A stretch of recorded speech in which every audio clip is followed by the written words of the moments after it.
হাতের কাছে যদি দুটি উপকরণ থেকে থাকে তাহলে কিন্তু এই রেসিপিটি বানাতে বেশি একটা সময়ও লাগবে না আর বেশি কিছু উপকরণও লাগবে না।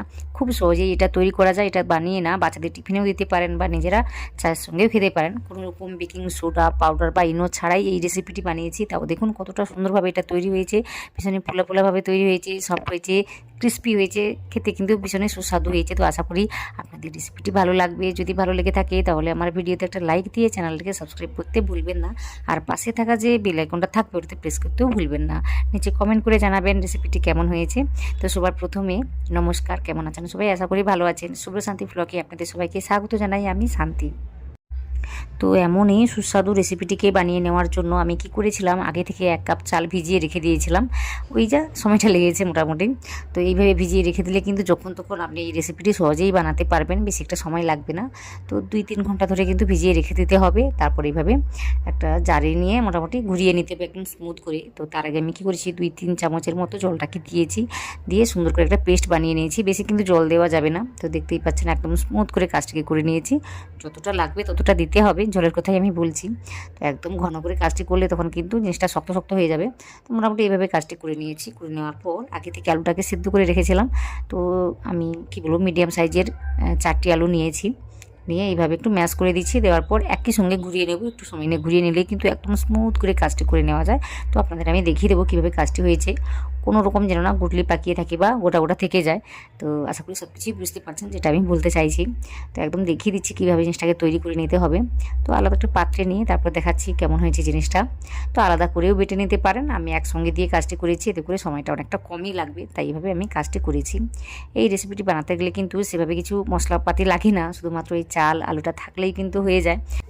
তাও কিন্তু এটা খেতে দুর্দান্ত হয়। তো কিছু মশলা আমি এতে অ্যাড করবো, আপনাদের আমি দেখিয়ে দেবো।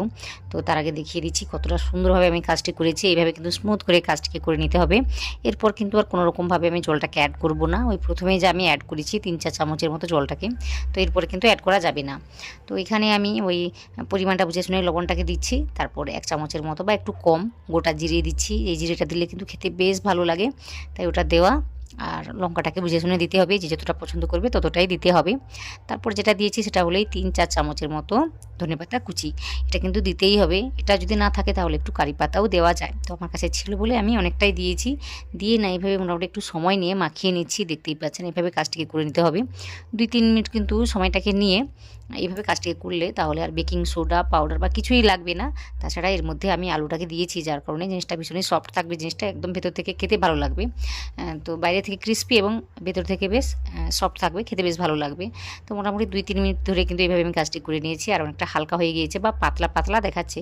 তো এতে ভয় পাওয়ার কিছুই নেই। আমি দেখিয়ে দিচ্ছি কীভাবে কাজটি করতে হবে। তো কড়াইতে মোটামুটি তেলটাকে দিয়ে ভালোভাবে গরম করে নিয়েছি। গরম করে নেওয়ার পর গ্যাসের ফ্লেমটাকে আমি মিডিয়াম রেখেছি। মিডিয়াম রাখার পর আমি একটা বাটিতে করে জল নিয়েছিলাম। ওই জলের মধ্যে হাতটাকে ডুবিয়েছি। ডোবানোর পর কিন্তু এইভাবে ব্যাটারটিকে নিচ্ছি।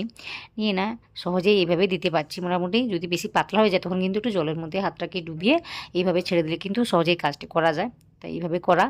আর যদি দেখেন যে মোটামুটি ঠিকঠাক রয়েছে ব্যাটারটি, তখন কিন্তু আর জলের মধ্যে হাতটাকে ডোবাতে হবে না। তাও দেখবেন মোটামুটি বুঝে শুনে কাজটি করে নেবেন। তো এইভাবে মোটামুটি কয়েকটা দিয়েছি আমি, আশা করি দেখতেই পাচ্ছেন আপনারা। তো এইভাবে মোটামুটি সময় নিয়ে কাজটিকে করতে হবে। তো এইগুলো না মোটামুটি সুন্দর করে ভেসে যাবে, নিচে কিন্তু লেগে যাবে না যদি তেলটা ভালোভাবে গরম থাকে। তো তেলটা যেহেতু আগে থেকে ভালোভাবে গরম করা ছিল, তাই কিন্তু সেভাবে কিছু লেগেও যায়নি, আপনারা দেখতে পাচ্ছেন। আর আমি কত ছোটো ছোটো করে দিয়েছিলাম, এগুলো কিন্তু বেশ বড় হয়ে যাচ্ছে। যতটা সময় যাবে কিন্তু ততই বড় হয়ে যাবে এবং ভিতর থেকে বেশ হালকা হয়ে যাবে, খেতে কিন্তু দুর্দান্ত লাগবে। তো আশা করি সব কিছুই বুঝতে পারছেন। দেখুন কতটা বড় হয়ে গিয়েছে, আপনিই কিন্তু উপরের দিকে ভেসে উঠছে আর এইভাবে ফুলে ফুলে উঠছে।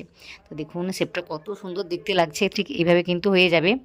তো এইভাবে মোটামুটি একটু সময় নিয়ে ভেজে নিতে হবে। সময় বলতে ওই 2-3 মিনিটের মতোই সময়টা লাগে, বেশি কিন্তু লাগে না।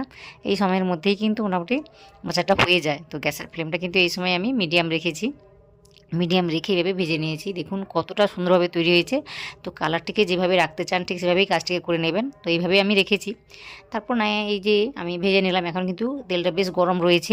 আমি কি করেছিলাম, একটু কমিয়ে দিয়েছিলাম বা লো ফ্লেম করে দিয়েছিলাম। তারপর এইভাবে দিচ্ছি, মোটামুটি দেখতেই পাচ্ছেন লো ফ্লেম করে এইভাবে দেওয়া। দেওয়ার পর কিন্তু গ্যাসের ফ্লেমটাকে মিডিয়াম করে দিতে হবে, তাহলে কিন্তু সহজেই এইগুলো ভাজা যাবে। একই রকমভাবে মোটামুটি ভেজে নিয়েছি। তো আশা করি আজকে এই রেসিপিটি আপনাদের সহজ মনে হচ্ছে বা ভালো লেগেছে। যদি ভালো লেগে থাকে তাহলে আমার ভিডিওতে একটা লাইক দিয়ে চ্যানেলটিকে সাবস্ক্রাইব করে নেবেন। পাশে থাকা যে বেল আইকনটা থাকবে ওটাতে প্রেস করতে ভুলবেন না।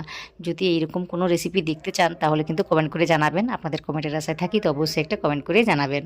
তো আশা করি আজকে এই রেসিপি আপনারা সম্পূর্ণ দেখেছেন। আপনারা যারা দেখেছেন আপনাদের সবাইকে অনেক অনেক অনেক ধন্যবাদ জানাই।